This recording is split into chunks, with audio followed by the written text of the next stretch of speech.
It'll look like part of it. Are we taking pictures? No, we're we're going. talking. Okay, yeah. Strange frame. So, mine is in the form of a letter because I'm not creative like the rest of you.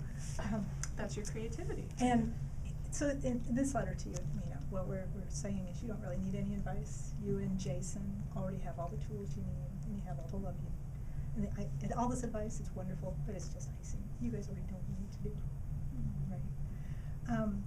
But I know that you, like all of us in this room, have one of the challenges you'll have is about balance, right? Love is wonderful and doing the right thing and remembering to eat and sleep and all the rest of that. But at the end of the day, as your child grows and grows and grows, and you have a business, how do you get that balance? I was very fortunate when Brian was very young. Brian's my son. That I read an article about a Supreme Court judge, and she used to sit on murder trials and everything else, right? So we're talking about somebody who has a very, very powerful position, and she had a couple of kids and a very happy marriage, and they asked, how do you manage all this?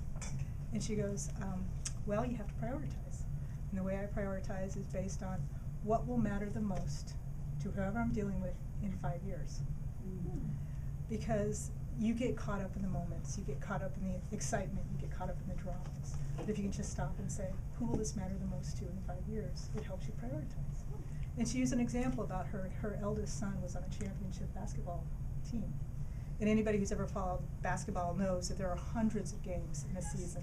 She said, I didn't make all of those games. I was sitting trials, courses, cases, and things like that.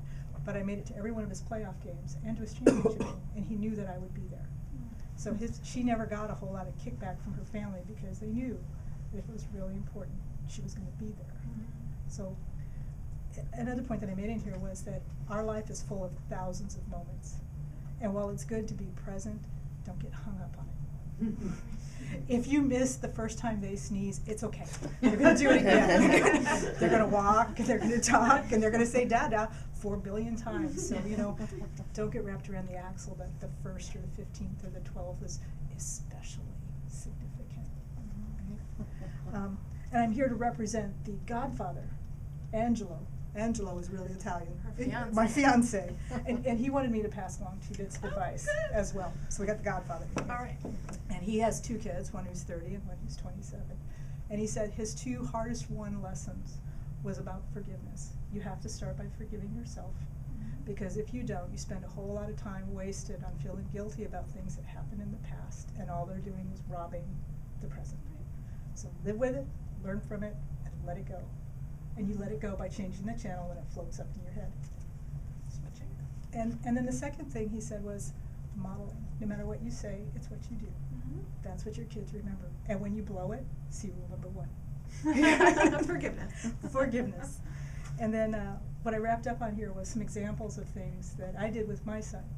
That you'll come up with your own special things, but we did things like every year our family would play hooky, where we would all stop whatever we were doing and we'd pull Brian out of school for a day and we'd go to the fair.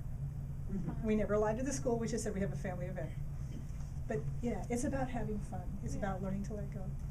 Every year for his birthday I give him a book that's based on a character that's his age. Thank God for Harry Potter. Covered about 7 years. Yeah, and so at the end is the offers for babysitting and housekeeping, because you might want to just play with the baby, so call me and I'll come clean your house. Yay! This is so great. Thank you so much. Oh man. Yeah, I know.